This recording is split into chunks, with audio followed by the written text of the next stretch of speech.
میں جرمنوں سے کیوں پٹوایا لاکھوں کی تعداد کے اندر؟ معلوم ہوا کہ اللہ کا معاملہ جس قوم سے بھی ہے کووننٹ ہے، وہ میثاق ہے ہمارا اللہ کے ساتھ، میثاق قرآن ہے ہمارا، ان کا میثاق تورات تھی۔ پکڑو اس کو، خذوا ما آتیناکم بقوۃ، پکڑو اس کو مضبوطی کے ساتھ جو ہم نے تمہیں دیا ہے۔ اگر اس سے بے وفائی کرو گے تو ہم سے کوئی تعلق نہیں، بلکہ تم مجرم ہوگے اصل۔ باقی لوگوں کے پاس تو کتاب ہے نہیں، شریعت ہے نہیں، دین ہے نہیں، ان کو تو پہنچانا تمہارے ذمہ تھا، تم تو ان کو کیا پہنچاتے، خود اس سے بے وفائی کر بیٹھے ہو۔ لہذا ساری دنیا کی گمراہی کی ذمہ داری بھی تمہارے کندھوں پر ہے۔ یہ ہے وہ جرم جس کی بنا پر سزا ملے گی، سزا کے مستحق ہیں ہم، اور ہم میں سب سے بڑھ کر عرب ہیں جن کی مادری زبان عربی ہے، جن کو صرف نحو پڑھنے کی ضرورت نہیں قرآن سمجھنے کے لیے، وہ تو از دل خیزت بر دل ریزت، براہ راست کمیونیکیشن قرآن سے ہو رہی ہے۔ وہ بے وفائی کریں تو ظاہر بات ہے مہا مجرم وہ ہے۔ لیکن پھر غیر عرب مسلمانوں میں اس وقت روئے ارضی پر سب سے بڑی مجرم قوم 10 کروڑ مغربی پاکستانی، یہ میں ڈنکے کی چوٹ کہہ رہا ہوں اور بہت عرصے سے کہہ رہا ہوں، اس لیے کہ ہم وہ لوگ ہیں کہ جنہوں نے اسلام کے نام پر ملک بنایا۔ کوئی ملک دوسرا دنیا میں اس وقت اسلام کے نام پر نہیں بنا۔ ہم وہ لوگ ہیں پاکستان بنانے کے لیے لاکھوں جانیں مسلمانوں کی کلمہ گوؤں کی گئیں اور ہزاروں عصمتیں لوٹی، اور نہ معلوم کتنی مسلمان لڑکیاں اور عورتیں جو ہے رہ گئی پھر بھی ہمیشہ ہی سکھوں کے پاس، اور وہ آئی نہیں پاکستان اس اسلام کے نام پر۔ اور کیا کیا ہے ہم نے؟ 46 برس ہو گئے، اس کہاں اسلام ہوا؟ لہذا اس سے بڑی مجرم قوم عربوں کے بعد ہم یہ کہہ سکتے ہیں ہمارا عام آدمی قرآن نہیں پڑھتا، قرآن جانتا نہیں، ٹھیک ہے، اپلی ہے کچھ نہ کچھ، اس اعتبار سے ان کے بعد نمبر ہمارا ہے، لیکن باقی پوری دنیا کے مسلمانوں سے بڑھ کر مجرم ہیں۔ اور ہم اصل میں نہ صرف یہ کہ خود اپنے حصے کے مجرم ہیں، بھارت کے مسلمانوں کا بھی سارا وبال ہماری گردن پر ہے۔ آج میں چاہتا ہوں کہ اس کو آپ اچھی طرح نوٹ کر لیں۔ بھارت کے مسلمانوں نے، جسے آپ فرض کفایہ کہتے ہیں، نماز جنازہ فرض کفایہ، چند لوگوں نے بھی کسی مسلمان کی نماز پڑھ لی تو سب کی طرف سے ادا ہوگی، کسی نے بھی نہیں پڑھی تو سب مجرم ہو جائیں گے، بستی کے سب لوگ مجرم ہیں۔ بھارت کے مسلمانوں نے فرض کفایہ ادا کیا جب پاکستان بنوا دیا آپ کو،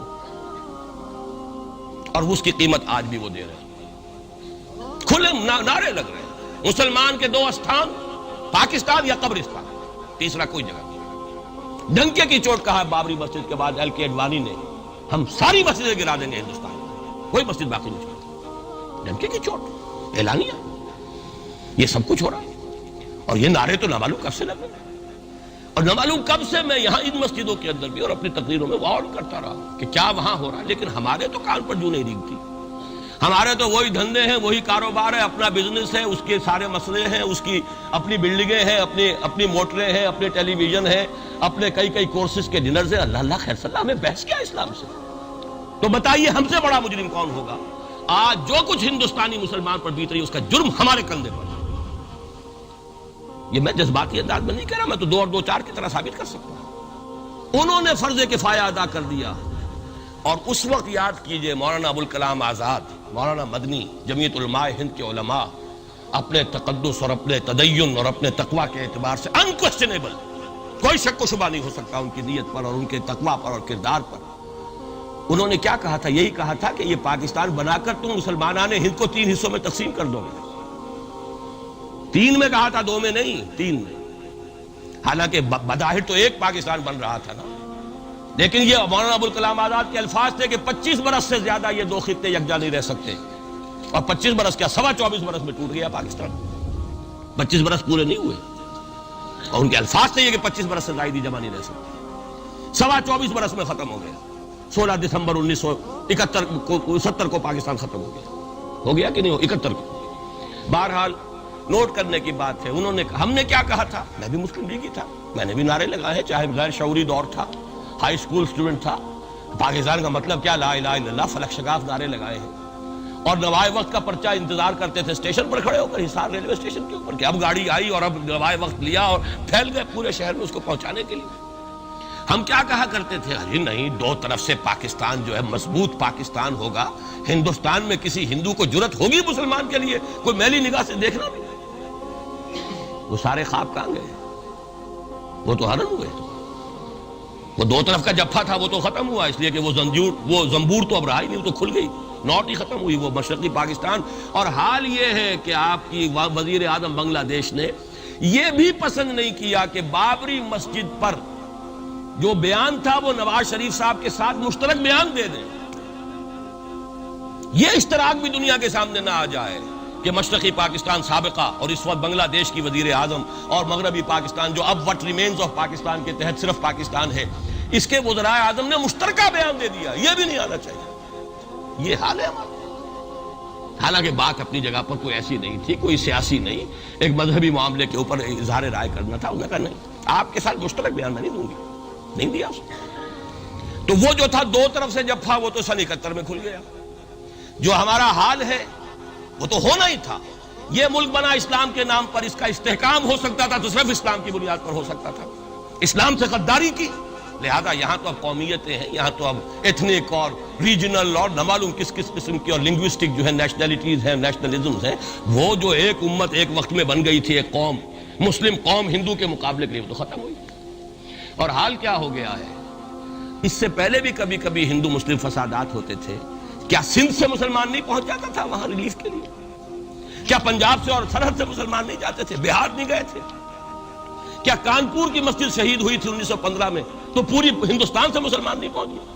آپ کیا کر رہے ہیں؟ مندر گرا دیے، یہاں بڑی بہادری کا کام کیا، مندر گرا دیے، شرم سے ڈوب مرنے کا مقام ہے۔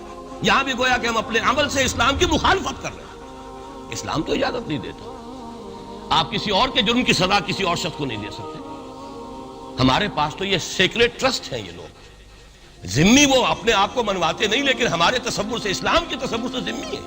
ان کی جان، مال، عزت، آبرو، ان کی عبادت گاہوں کی حفاظت کا ذمہ ہے ہمارا۔ ایک بڑی بہادری کی ہے، ذرا سوچئے تو صحیح کیا دنیا نے سوچا ہوگا، اور نتیجہ کیا نکلا؟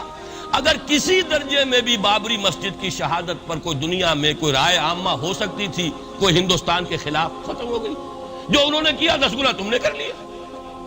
تم نے ایک مسجد گرائی ہے، تم نے اتنے 100 کہتے ہیں، پتہ نہیں مجھے تو معلوم نہیں 100 گرائے کتنے گرائے ہیں، بہرحال جتنے مندر تھے تم نے گرا دیے۔ فرق کیا ہے؟ ایک کردار ہے تمہارا، ایک ہی تمہارا اخلاق ہے، ایک ہی تمہارا معیار ہے، کوئی فرق ہی نہیں۔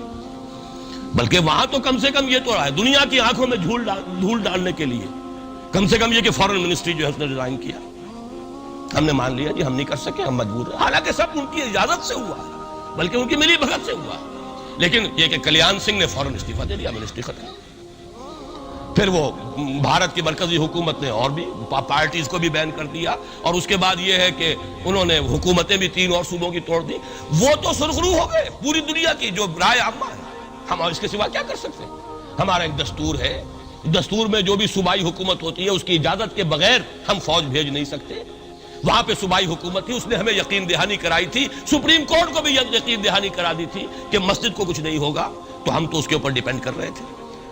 ہے سب جھوٹ، سب کو پتا تھا جو کچھ ہوگا، اندر خانے ملی بھگت تھی، لیکن یہ ہے کہ کم سے کم انہوں نے فیس سیونگ کے لیے ان کے پاس مواد موجود ہے، آپ کے پاس تو وہ بھی نہیں۔ آپ کے تو اخبارات نے لکھا ہے کہ کارپوریشنز کے ٹریکٹرز جو ہیں گئے ہیں گرانے کے لیے، اور وزراء جو ہیں، ایک وزیر کا نادر پرویز کا تو نام آیا ہے، اخبار میں خبر تھی، ہم نے بھی پڑھی تھی، فوٹو بھی دیکھا تھا کہ وہ خود ہاتھ میں پھاوڑا لے کر جو ہے وہ مندر گرانے کے لیے چلے۔ یہ جو صورتحال ہے جان لیجئے، اس وقت میں آپ کو بتانا چاہتا ہوں، ہندوستان کے مسلمان پر تو جو قیامت بیت رہی ہے۔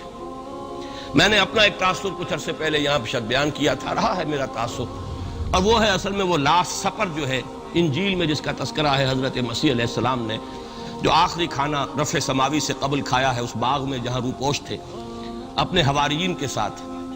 تو اس میں یہ الفاظ آئے ہیں، میں نہیں جانتا صحیح ہیں غلط ہیں، وہ ایک علیحدہ بات ہے، کہ آپ نے وہ روٹی توڑی اور کہا کھاؤ، eat and this is my flesh, یہ میرا گوشت ہے، کھاؤ۔ اور اس کو کہتے ہیں وائن، کوئی مشروب ہوگا جو بھی ہوگا، ڈالا کہ پیو، drink and this is my blood. میرا احساس ہمیشہ یہ رہا ہے، اس کے بعد کچھ ماند پڑ گیا، جب یہاں مسلمان نے یہاں مارا ہے اور کچلا ہے اور زندہ آگ میں جلایا، پھر بات ختم ہو گئی، میرے دل کے اوپر سے وہ احساس ختم ہو گئے۔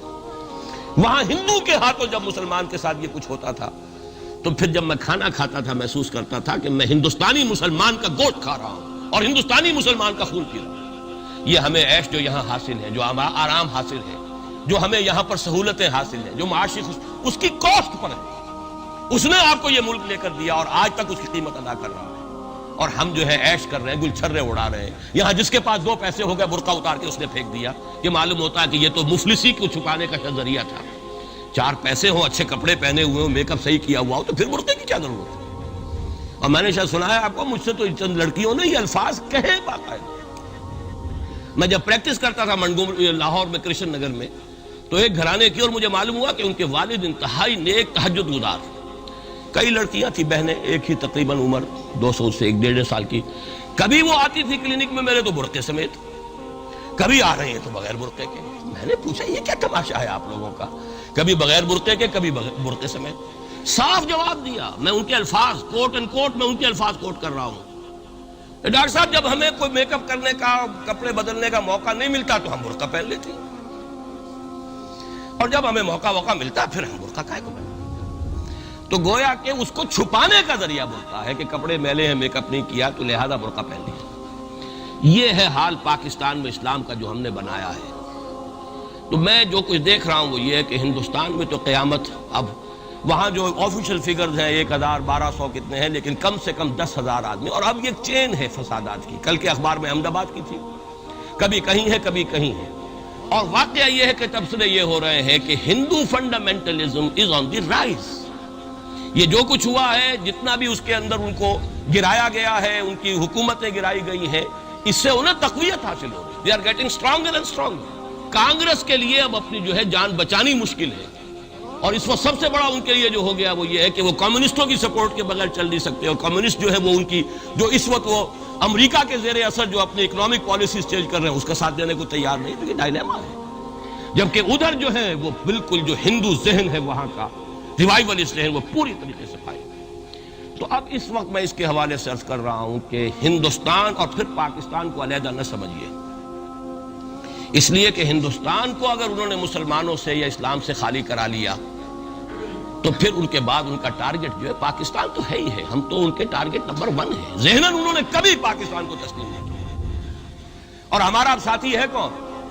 اللہ پر تو نہ یقین نہ اس سے ہمارا تعلق. جو معاملہ نہ دارت سخن آشنا نہ باشد. اللہ سے تعلق کیا ہے ہمارا؟ اللہ سے کون سی دوستی ہے؟ اللہ کیوں ساتھ ہے ہمارا؟ ہم تو مجرم ہیں نمبر 1 اس کے. اور باقی دنیا میں جن پر سہارا تھا، جن پہ تکیہ تھا، وہی پتے ہوا دینے لگے. وہ تو بالکل امریکہ کی پالیسی معلوم ہوتی ہے کہ ہمیں تو ہاتھ پاؤں باندھ کر جیسے ہندو کے سامنے ڈال دیا جائے. کبھی وہ ٹیررسٹ اسٹیٹ قرار دینے کی دھمکی آ جاتی ہے، فیلرز کی شکل میں آ جاتی ہے. یہ فیلرز دیے جاتے ہیں اس لیے تاکہ بات پہنچ جائے. اگر صرف بات اس طریقے سے انڈائریکٹلی پہنچنے سے مطلوبہ مقصد حاصل ہو جائے تو خام خواہ براہ راست کہنے کی ضرورت کیا ہے؟ مطلب تو حاصل ہو. سب نے سجدہ سہو کیا ہوا ہے. ہمارے ہاں ہر ادارہ سجدہ سہو کر چکا امریکہ کے سامنے، ٹوٹل سرنڈر.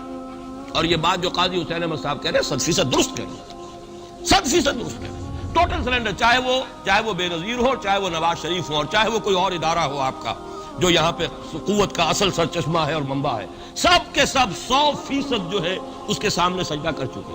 یہی وجہ ہے کہ وہ بے نظیر کا ساتھ نہیں دے رہے. بے نظیر کا ساتھ کائے کو دے؟ اگر نواز شریف ان سے بڑھ کر، ہم بھی ہیں دربار کے، اگر یہ کہنے کے لیے وہ ان سے بڑھ کر تیار ہو تو اسے کیا ضرورت پڑی ہے؟ اس کی کون سی کوئی رشتہ داری ہے بے نظیر کے ساتھ یا کسی اور کے ساتھ؟ ہاں اگر نواز شریف کہیں کسی جگہ پر بھی کوئی اپنے پاؤں کو گھسیٹتا، ڈریگ کرتا ہے اپنے فیٹ کو، کہیں کوئی رکاوٹ ڈالتا، پھر ٹھیک ہے، پھر اس کو آلٹرنیٹ لانے کے لیے تو کوئی ہے نا کوئی سوال. لیکن جب وہ ان سے بڑھ کر نیاز مند ہو، ان سے زیادہ بڑھ کر سجدہ کرنے کو تیار ہو، ان سے بڑھ کر کہیں ہم شریعت کورٹ ہی کو اٹھا کے پھینک دیں گے اگر سود کا معاملہ جو ہے شریعت کورٹ کے حوالے سے ہمارے لیے مصیبت بنا، سود تو دیں گے، چلے گا، لائیے خدا کے لیے لائیے، پیسہ لے کے آئیے، ہمارے ملک میں آئیے، پیسہ لگائیے. اور یہ سود وود کا یہ کوئی مولوی لوگ ہیں پاگل جو کہتے ہیں کہ یہ کوئی حرام ہے، اور کوئی پاگل ہمارے شاید وہ کورٹ والے بیٹھے ہوئے تھے جنہوں نے اسے کہہ دیا کہ بینک انٹرسٹ بھی جو ہے ربا ہے. باقی آپ ہم سے کوئی ڈر نہ رکھیے. میرے اسلام کو اب قصہ ماضی سمجھو، ہنس کے وہ مس بولی کہ پھر مجھ کو بھی راضی سمجھو. سیدھی بات ہے. جھگڑا تو اسلام سے تمہارے سے تو نہیں، نہ بے نظیر سے جھگڑا ہے اور نہ نواز شریف سے جھگڑا ہے، جھگڑا اسلام سے. اس حوالے سے بہت برا وقت آ رہا ہے، اور اس میں ایک پہلو میں اور چاہتا ہوں کہ آپ حضرات کے سامنے بیان کر دوں. پوری دنیا میں تو فنڈامنٹلسٹ مشہور ہو گیا مسلمان، پوری دنیا کا ذرائع ابلاغ لگے ہوئے ہیں. اصل فنڈامنٹلزم جو ہے، بلکہ 2 باتیں عرض کر دوں. ریشزم پوری دنیا میں بدنام، گالی، اور اصل ریشسٹ ملک اسرائیل، اسے کوئی کچھ نہیں کہتا، اس لیے کہ وہ مذہبی ریاست نہیں ہے، وہ تو بلکہ یہودیت ہے ہی نسلی مذہب۔ ساؤتھ افریقہ کیا ہوگا، کوئی نسل پرست قوم یا نسل پرست ملک؟ وہ تو کچھ بھی نہیں تھا۔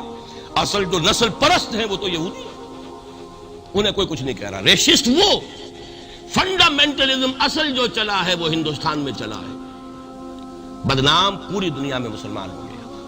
لیکن اب اس کا میں بلیم نہ امریکہ کو دے سکتا ہوں نہ کسی اور کو، یہ تو اے باد سبا ہی ہم آوردہ توستی، ہمارا اپنا کیا دھرا ہے۔ میں آپ کو ایک حوالے سے بتا دینا چاہتا ہوں، ہمارے ہاں علامہ مشرقی اٹھے، چپ راس چپ چپ راس چپ اور بیل چاپ پورے ہندوستان کو دہلا دیا، دہل گئی زمین ہندوستان کی، راس کماری سے لے کے درہ خیبر تک۔ اور بڑے بڑے نوٹیبلز، یہ تحریک اتنی عظیم تھی، اتنی آرگنائز تھی۔ آپ کو معلوم ہے یہ تالپور برادران جو ہے، دونوں بھائی جو تھے، یہ خاکسار تھے، بڑے بڑے لوگ، سندھ میں، فرنٹیئر میں، پنجاب میں، ہر جگہ پر، اور ایسی زبردست آرگنائزیشن، بالکل ملٹری والی، ان کے سارے قواعد ملٹری کے۔ لیکن ہوا کیا، آر ایس ایس 1925 میں قائم ہوئی ہے، اسی کے رد عمل میں۔ ہندو سویا ہوا تھا، انہوں نے دیکھا یہ مسئلہ اٹھ گیا ہے، اتنا زبردست اٹھ گیا ہے، اس زور شور کے ساتھ اٹھ گیا ہے، اس کی چپراس جو ہے وہ زمین جو ہے لرز رہی ہے، اس سے تو اٹھنا پڑے گا نا۔ لہذا باقاعدہ جو آر ایس ایس 1925 میں قائم ہوئی ہے، اسی کے رد عمل میں، اور اس مقصد کے ساتھ، ڈکلیئرڈ مقصد، ہندوؤں کو متحد کیا جائے تاکہ وہ بھرپور طریقے سے مسلمانوں کا مقابلہ کر سکیں۔ ہندو واد آن دی ڈیفینسو۔ لیکن 1925 سے لے کر آج تک کتنے سال ہو گئے؟ 67 برس تک ایک جماعت کا حوصلہ دیکھیے، اس کا ظرف دیکھیے، آج تک سیاست میں حصہ نہیں، پاور پالیٹکس سے کوئی تعلق۔ 67 لانگ ایئرس، اتنی فالوئنگ ہے کہ ویسٹ میں تو اتنی موٹی موٹی کتابیں چھپی ہیں، شکاگو یونیورسٹی سے اتنی موٹی کتاب تھی، برادرہڈ ان سیفرن، آر ایس ایس کے اوپر ڈاکومنٹ۔ 25 لاکھ ان کا اس وقت کارڈر موجود ہے جو کہ ان کا ٹرینڈ ہے والنٹیئر، لیکن وہ جماعت الیکشن میں نہیں آئی۔ کچھ اپنے اثر تحت کچھ اور لوگوں کو لڑو، اور آپ نے نام بھی نہیں سنا ہوگا، اس کے 3 امیر یا گرو جو ہیں گزر چکے ہیں، تیسرا ہے اس وقت۔ پہلا ڈاکٹر بالی رام ہیجواڑ، کسی نے نام سنا آج تک؟ کوئی پرسنل پبلسٹی کی کوشش کی، اس نے کام کیا۔ دوسرا مہادیو گولوالکر گرو جی، کسی نے نام بھی نہیں سنا ہوگا۔ اس وقت کون ہے؟ بالا صاحب دیورس۔ یہ 3 ان کی عمارتیں کہہ لیں یا جو بھی کہہ لیں، خلافتیں ہیں جو آئی ہیں، اور ایسا منظم نظام ہے، لیکن کہیں سیاست میں سے ہمارا فنڈامنٹلسٹ سیاست کے میدان میں آ کے زیرو ہو چکا۔ پہلے تو علامہ مشرقی اٹھے تھے، وہ تو ویسے ہی ایک جوش کے اندر آ کر ایک خاص جذباتی کیفیت میں اپنی موومنٹ کو کال آف کر کے بیٹھ گئے۔ 10 لاکھ آدمی، غالباً 10 لاکھ کی فگر تھی، 10 لاکھ یا 1 لاکھ جتنے بھی تھے، میں فگر کے بارے میں نہیں کہہ سکتا، دلی میں جمع نہیں ہوں گے تو میں پارٹی کو ڈسبینڈ کر دوں۔ وہ چند افراد کی کمی رہ گئی تھی اس فگر سے، تو اسی غصے میں آ کر پارٹی ڈسبینڈ، ختم۔ اب وہ خاکسار ہمارے ہاں تو رہ گئے، کبھی کسی خاص سیریمنی کے موقع پر کچھ سلامی دینے کے لیے چپراس کرتے آ جاتے ہیں بیچارے، وہ ان کے تو کوئی نام و نشان بس اس معنی میں ہے کہیں، اللہ اللہ خیر۔ اصل فنڈامنٹلسٹ آرگنائزیشن جماعت اسلامی ابھری، لیکن اس نے پاکستان میں آتی پاور پالیٹکس کے اس کے اندر اپنے آپ کو دفن کر کے زیرو کر دیا۔ وہاں یہ معاملہ چل رہا ہے، یہ ہے اصل میں جو فرق آپ کو سمجھنا ہے۔ یہ 1925، یہ جو دوسری جماعتیں ہیں، وی ایچ پی ہے، وشوا ہندو پریشد، یہ اس کی ایک ذیلی تنظیم ہے، جیسے جماعت اسلامی کی ذیلی تنظیمیں ہیں اسی طرح کی ذیلی تنظیم ہے۔ آر ایس ایس خود کبھی نہیں آئی پالیٹکس میں، اور 2 مرتبہ تاریخ میں اس کو بین کیا جا چکا ہے ہندوستان میں، چونکہ آر ایس ایس کا آدمی تھا جس نے گاندھی کو ایسیسینیٹ کیا تھا 1948 میں، دی پارٹی واز بینڈ۔ اس کے بعد جب اندرا گاندھی کا دور آیا ہے وہ ایمرجنسی کا، اس میں بھی پارٹیز اس نے بین کی تھی، آر ایس ایس بھی بین ہوئی ہے، لیکن ہر مرتبہ پہلے سے زیادہ ابھر کر آئی ہے۔ اور آج یہ سب کے سب وی ایچ پی والے، بی جے پی والے، یہ سب در حقیقت آر ایس ایس کے آدمی، اور یہ ان کا ڈکلیئرڈ ایم اب بن چکا ہے، اور حالات جو ہیں ہم اس سزا کے بالکل مستحق ہو چکے ہیں۔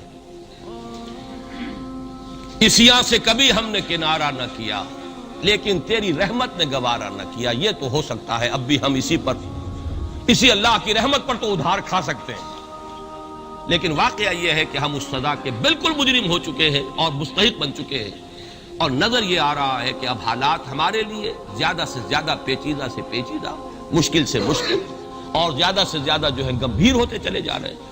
بھارت میں ہندو فنڈامنٹلزم بڑی تیزی کے ساتھ ایک طوفانی شکل کے اندر آیا ہے، اور بھارت میں تو مسلمان تنظیم کوئی ہے ہی نہیں۔ آپ کے شاید علم میں آیا 2 جماعتیں بین کر دی، جماعت اسلامی بین۔ ارے جماعت اسلامی بھارت کی جو اصل جماعت ہے وہ تو ایک علمی کام کرنے والی، دعوتی کام کرنے والی، قرآن مجید کے تراجم شائع کی سیاست میں تو ہے ہی نہیں ہوا۔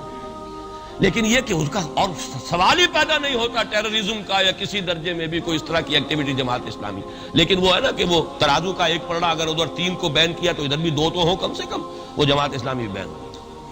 ہاں کشمیر میں جماعت اسلامی کا ایک رول ہے، لیکن کشمیر کی جماعت اسلامی علیحدہ جماعت اسلامی ہے، وہ ہندوستان کی جماعت اسلامی سے اس کا تعلق نہیں ہے۔ جیسے پاکستان کی جماعت اسلامی، مشرقی پاکستان یا بنگلہ دیش کی جماعت اسلامی، ہندوستان کی جماعت اسلامی اور کشمیر کی جماعت، یہ 4 علیحدہ ہیں بالکل، ان کا آپس میں تنظیمی رابطہ کوئی نہیں۔ کشمیر کی جماعت اسلامی یقیناً ہے، اور یہ سمجھتا ہوں میں، اور یہ صحیح بات ہے، بعض تبصرہ نگاروں نے لکھی بھی ہے کہ اصل میں اس وار سے انہوں نے کشمیر کے مسئلے میں جب یہ بین کیا ہے وہاں کی 3 ہندو جماعتوں کو، تو اس کے ساتھ ہی 2 مسلمانوں کو ایک لپیٹ میں لے کر پارٹیز کو، تو کشمیر میں جو جماعت اسلامی چونکہ ابھی تک وہ بینڈ نہیں تھی، اور جماعت اسلامی کا آرگنائزیشنل جو ہے بیکنگ مل رہی تھی حزب المجاہدین کو، جو وہاں پر جو بھی اس وقت جو جد و جہد کر رہی ہے، لہذا اس کو کمزور کرنے کے لیے کیا ہے۔ لیکن یہ کہ ہندوستان میں کوئی مسلمانوں کی لیڈرشپ ہے ہی نہیں، سارے قائدین تو پاکستان بنا کے پاکستان آ گئے تھے، رہ تو گئے تھے وہاں پہ وہی جمعیت علماء ہند کے لوگ، اس وقت بھی سنبھالا ہے تو انہوں نے سنبھالا، مولانا حفظ الرحمان سہاروی نے سنبھالا ہے، مولانا ابوالکلام آزاد نے کچھ سنبھالا دیا جتنا بھی دے سکے ہیں، باقی مسلم لیگی تو سبھی آ گئے تھے، وہاں سے رہ کون گیا تھا؟ لے دے کر مدراس میں کوئی 1-2 اور کیرالہ کے اندر، کیرالہ میں البتہ یہ کہ راشٹریہ سیوک سنگھ کے مقابلے میں مسلم سیوک سنگھ قائم کیا گیا، اور وہ کام بہت اچھا کر رہے تھے،